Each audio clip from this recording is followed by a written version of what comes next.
Boa noite e sejam bem-vindos ao último VHS. Aqui, filmes esquecidos pelo tempo, clássicos, cultos e histórias sombrias voltam à vida como nas antigas sessões da televisão. Então aproveita para se inscrever no canal, deixar o like e comentar qual filme você gostaria de ver nas próximas sessões.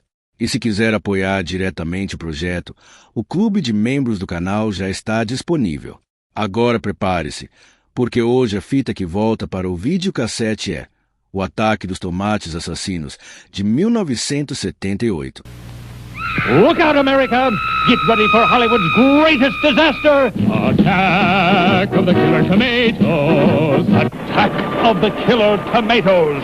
Giant, vicious, man-eating tomatoes launch a violent rampage across the length and breadth of the nation. It's crazy, wild, zany, hilarious. It's Attack of the Killer Tomatoes! You've never seen a film like it.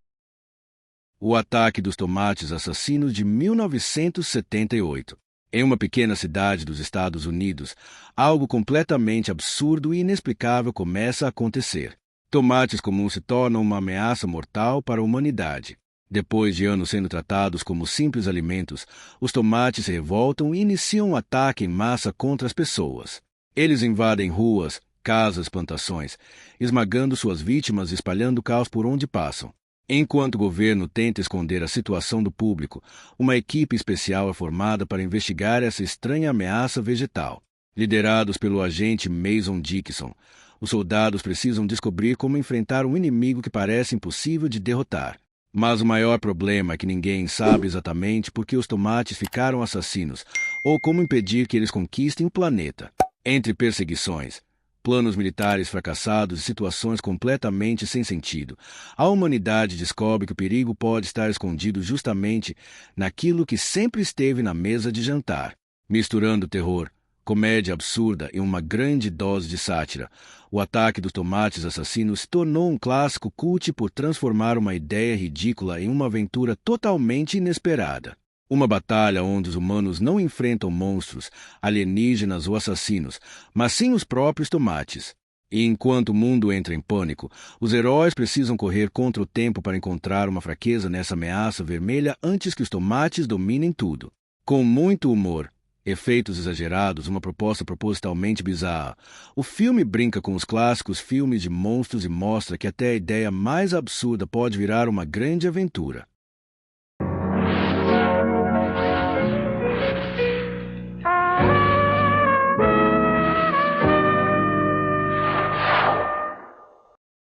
Depois de já termos passado por aqui por algumas histórias completamente fora do comum, como o Duende, 1993, episódio 34, onde um pequeno ser mágico transformava uma lenda em uma mistura de terror e fantasia, Loucademia de Polícia, 1984, episódio 46, uma das maiores comédias absurdas dos anos 80, e também A Dança dos Vampiros, 1967, episódio 72, que brincava com os clássicos filmes de criaturas sobrenaturais. Hoje vamos entrar em um dos filmes mais estranhos, inesperados, propositalmente ridículos já feitos. Uma produção que olhou para os filmes de monstros gigantes, invasões, ameaças mundiais e decidiu que o maior perigo para a humanidade poderia estar dentro da própria cozinha. Este é O Ataque dos Tomates Assassinos, lançado em 1978. Uma obra que mistura terror, comédia, sátira e muito absurdo, contando a história de uma revolta que ninguém jamais imaginaria. Tomates comuns começam a atacar seres humanos e colocam o planeta inteiro em risco. Tudo começa com uma situação aparentemente normal. Pessoas comuns seguem suas vidas, fazendeiros cuidam de suas plantações e famílias continuam fazendo suas refeições tranquilamente. Afinal, quem poderia imaginar que um simples tomate seria capaz de representar uma ameaça? Mas rapidamente o mundo percebe que algo está errado. Tomates que antes eram apenas alimentos começam a demonstrar um comportamento completamente diferente. Eles deixam de ser objetos passivos e passam a agir como criaturas agressivas, perseguindo pessoas, causando morte de maneiras completamente inesperadas. E é exatamente aí que o filme mostra sua principal característica. Ele não tenta esconder o absurdo da ideia. Diferente de um terror tradicional, onde o objetivo é fazer o público acreditar na ameaça, o ataque dos tomates assassinos abraça completamente sua própria loucura. O filme não olha para aquela situação e tenta explicar tudo com ciência ou criar uma atmosfera realista. Ele simplesmente aceita que, naquele universo, tomates ficaram perigosos e pronto. E essa é justamente a graça. O mundo inteiro começa a enfrentar uma crise que parece saída de um pesadelo completamente sem sentido. Governos entram em alerta, militares são chamados e especialistas tentam entender como uma comida tão comum conseguiu se transformar em um inimigo. A população começa a entrar em pânico. Afinal, como lutar contra algo que está presente em praticamente todos os lugares? Um monstro gigante poderia ser localizado. Um invasor poderia ser combatido. Mas tomates, pequenos, espalhados e aparentemente inofensivos, essa é uma das grandes brincadeiras do filme. Transformar algo cotidiano em um...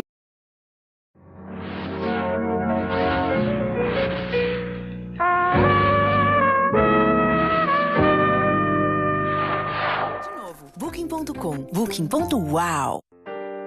I want to look for Sophia. We're going to stay here until we find her. Everything okay with her? I think she might be one of us. What do I scare you? I don't know, you just do. Everybody can't be bad. They need us. They'll die without us. You need to know how to fight. We're strong enough that we can still help people. If you care, you do something. The Walking Dead, domingo, 11h30 da noite, na Fox. Uma ameaça assustadora. O governo, tentando controlar a situação, decide montar uma equipe especial para investigar os ataques. É nesse momento que conhecemos Mason Dixon, um agente encarregado de enfrentar essa crise completamente inesperada. Ele é colocado no meio de uma missão que nenhum soldado imaginaria receber. Em vez de enfrentar criminosos, monstros ou inimigos militares, ele precisa encontrar uma maneira de derrotar tomates assassinos. E o mais curioso é que o filme trata essa missão com uma seriedade exagerada. Os personagens agem como se estivessem participando de uma grande guerra mundial. Eles analisam pistas, estudam os ataques e tentam descobrir a origem daquela revolta vegetal. Essa diferença entre a gravidade dos personagens e o absurdo da situação é onde está grande parte do humor. O filme brinca com aqueles clássicos filmes de ameaça global, onde autoridades fazem discursos dramáticos enquanto o mundo está prestes a acabar. Só que aqui o inimigo é algo que normalmente estaria em uma salada. Durante a investigação, Mason e sua equipe percebem que os tomates estão se tornando cada vez mais perigosos. Os ataques aumentam, o medo cresce e a sociedade começa a perceber que talvez aquela não seja apenas uma sequência de acontecimentos estranhos. Existe uma verdadeira invasão acontecendo. E uma das coisas mais interessantes é perceber como o filme satiriza o próprio cinema de terror e ficção científica. Naquela época, muitos filmes exploravam criaturas gigantes, animais mutantes e ameaças vindas da natureza. O cinema adorava criar monstros que representavam algum medo da sociedade. Mas aqui o filme leva essa ideia ao extremo.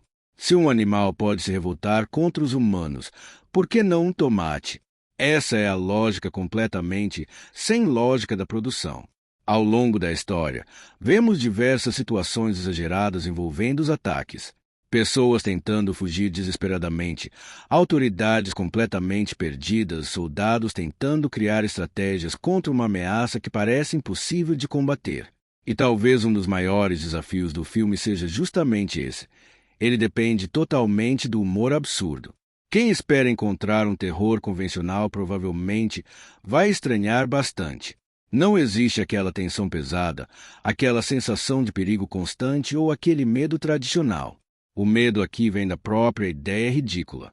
O filme pega um conceito que deveria ser impossível e constrói toda uma história em cima dele.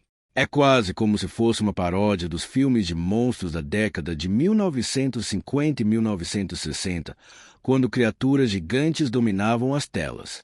Só que, em vez de um animal gigante ou uma criatura radioativa, temos tomates correndo atrás de pessoas.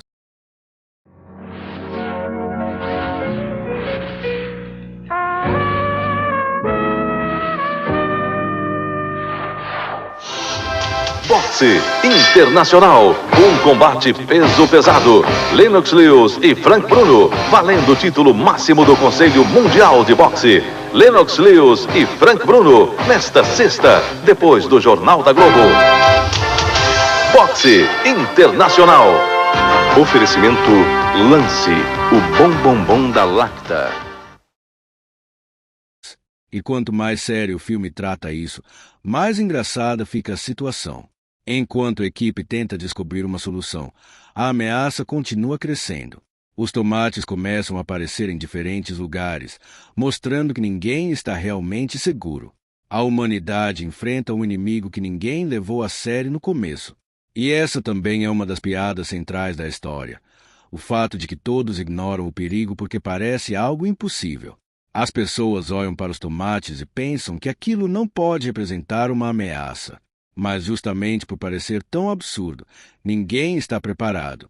O filme cria uma crítica divertida sobre como a sociedade muitas vezes só reage quando o problema já ficou grande demais. Claro que tudo isso é feito com muito exagero. Nada aqui tenta ser uma mensagem profunda ou um drama sério. A proposta é brincar com o público e entregar uma experiência diferente. A produção tem aquele estilo de filme independente que parece dizer: vamos pegar a ideia mais estranha possível e ver até onde conseguimos levar. E, de certa forma, é exatamente isso que faz o filme ser lembrado. Durante a missão, Mason Dixon e sua equipe precisam encontrar o ponto fraco dos tomates. Porque existe uma pergunta que começa a surgir. Como derrotar algo que não deveria estar atacando? Se os tomates possuem algum tipo de inteligência ou apenas estão seguindo um comportamento misterioso, ninguém sabe. E quanto mais eles investigam, mais estranha fica toda a situação. O filme mistura cenas de ação, espionagem e investigação, mas sempre quebrando a expectativa do público. Quando parece que teremos um momento sério, alguma situação completamente absurda acontece. Essa mistura lembra muito o espírito de filmes como Loucademia de Polícia, que também pegava situações exageradas e transformava tudo em comédia. A diferença é que aqui o exagero vai para um nível ainda mais extremo. Não estamos falando de policiais atrapalhados ou situações constrangedoras. Estamos falando de uma guerra contra vegetais. E talvez seja exatamente por isso que o filme virou uma produção cult. Porque poucas obras conseguem ter uma ideia tão simples e tão estranha ao mesmo tempo. No final, O Ataque dos Tomates Assassinos não tenta ser um grande filme de terror. Ele não quer assustar como um clássico de monstros, nem criar uma criatura memorável como outros filmes do gênero. Sua intenção é fazer o público rir da própria ideia. Ele pega todos os elementos dos filmes de ameaça mundial, os discursos dramáticos, os especialistas, os militares, o perigo crescente, e substitui tudo por tomates. E essa é a grande brincadeira. O filme mostra que qualquer coisa pode virar um monstro nas mãos certas. Assim como vimos em A Dança dos Vampiros, que pegava uma figura clássica do terror e misturava com humor. Aqui o filme pegou medo de criaturas invasoras, se transforma em algo completamente inesperado. No fim das contas, O Ataque dos Tomates Assassinos é uma experiência muito específica. Não é uma produção para quem procura um terror assustador ou uma história realista. É um filme feito para quem gosta do estranho, do diferente e do cinema que não tem medo de ser exagerado. Uma obra que provavelmente nasceu como uma grande piada, mas acabou conquistando seu espaço justamente por ser tão única. Porque em um mundo cheio de monstros, fantasmas, vampiros assassinos, talvez a maior ameaça de todas estivesse escondida em algo que sempre esteve na nossa geladeira: um simples tomate.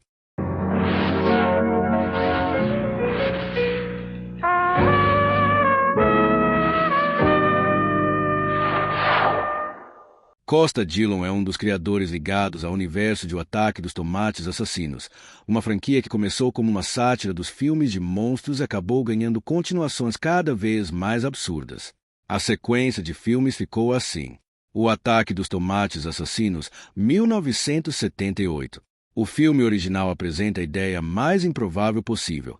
Tomates comuns desenvolvem um comportamento agressivo e começam uma revolta contra a humanidade. Misturando terror e comédia, a produção brinca com os clássicos filmes de criaturas invasoras, se transforma uma ameaça cotidiana em um desastre mundial. A Volta dos Tomates Assassinos, 1988.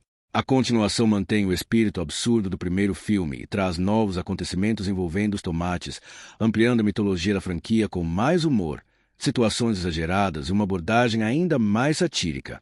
Corra que os Tomates Assassinos vem aí, 1991.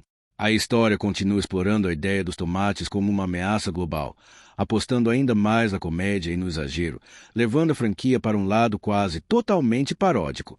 Os Tomates Assassinos atacam a França, 1992. Dessa vez, a loucura chega à Europa, com os tomates espalhando o caos em território francês. O filme mantém o estilo de humor nonsense que virou marca registrada da série. Ataque dos Tomates Assassinos, Inteligência Orgânica, 2026. Uma nova produção que retoma o conceito da franquia, trazendo a ideia dos tomates para uma nova era, explorando novamente a mistura de ficção científica, terror e comédia que marcou a série. No fim, o Ataque dos Tomates Assassinos se tornou um exemplo de como uma ideia aparentemente impossível pode virar uma marca cult. Assim como filmes como Duende ou outras produções que transformam conceitos estranhos em histórias memoráveis, a franquia conquistou fãs justamente por não tentar ser normal. Ela abraça completamente o absurdo.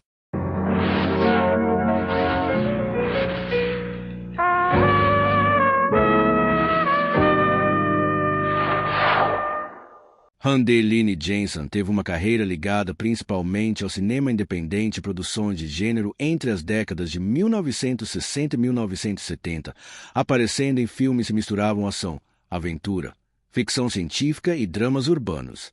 Alguns trabalhos dela: As Motos Diabólicas, 1967. Um thriller com elementos de crime e perseguição, seguindo a onda de filmes sobre gangues, motociclistas, rebeldia juvenil que marcaram o cinema da época. Sociedade Violenta, 1967. Um drama de ação que explora conflitos sociais, violência e personagens envolvidos em situações extremas, seguindo o estilo de produções mais agressivas do final dos anos 60. O Ciclo Selvagem, 1969. Outro filme conectado ao universo das motocicletas e da contracultura, trazendo o clima de estrada, liberdade e perigo que era bastante explorado naquele período. The Curious Family, 1970. Uma ficção científica com comédia e elementos de provocação, típica de uma época em que o gênero começou a misturar futurismo, sátira e temas sociais. Uma Pequena Cidade do Texas, 1976. Uma aventura de ação ambientada em um cenário de cidade pequena, trazendo conflitos locais e o clima de faroeste moderno. A filmografia de Handy Lini Jensen ficou marcada por produções de baixo orçamento e estilos populares da época, especialmente aquelas que exploravam juventude rebelde, violência, estradas, ficção científica e temas controversos. São filmes que hoje chamam a atenção justamente pelo seu caráter cult e pela estética de cinema alternativo dos anos 60 e 70.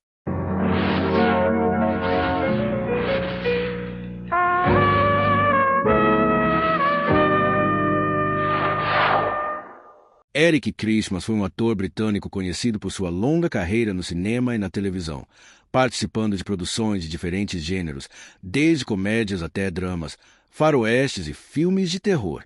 Sua presença muitas vezes trazia personagens de autoridade, figuras excêntricas ou pessoas envolvidas em situações inesperadas. Alguns trabalhos: Quase Mortos, 1994. Um filme de terror e mistério que acompanha uma trama envolvendo acontecimentos sobrenaturais e personagens cercados por situações estranhas. A produção mistura suspense com elementos sombrios, explorando o medo do desconhecido. Filho do Bem, Filho do Mal, 1991. Um thriller de terror que trabalha com a ideia de conflitos familiares, segredos e uma ameaça escondida dentro de uma relação aparentemente comum. O filme segue a tradição dos suspenses psicológicos da época. Um Homem Difícil de Matar, 1970. Um faroeste dramático que apresenta uma história marcada por vingança, sobrevivência e conflitos em uma região dominada pela violência. Uma produção com o clima clássico dos westerns. Um Grito de Medo, 1990. Um filme de terror e mistério focado em tensão e investigação, utilizando suspense psicológico para criar uma atmosfera de perigo e incerteza. Corra que a polícia vem aí. 33 1/3, O Insulto Final, 1994. O terceiro filme da famosa franquia de comédia policial, estrelada por Leslie Nielsen. A produção mantém o estilo de humor absurdo, parodiando filmes policiais e situações de investigação. A carreira de Eric Christmas ficou marcada pela versatilidade. Ele conseguia transitar entre gêneros muito diferentes, aparecendo tanto em histórias sombrias quanto em comédias exageradas, o que fez dele um rosto reconhecível em diversas produções ao longo de décadas.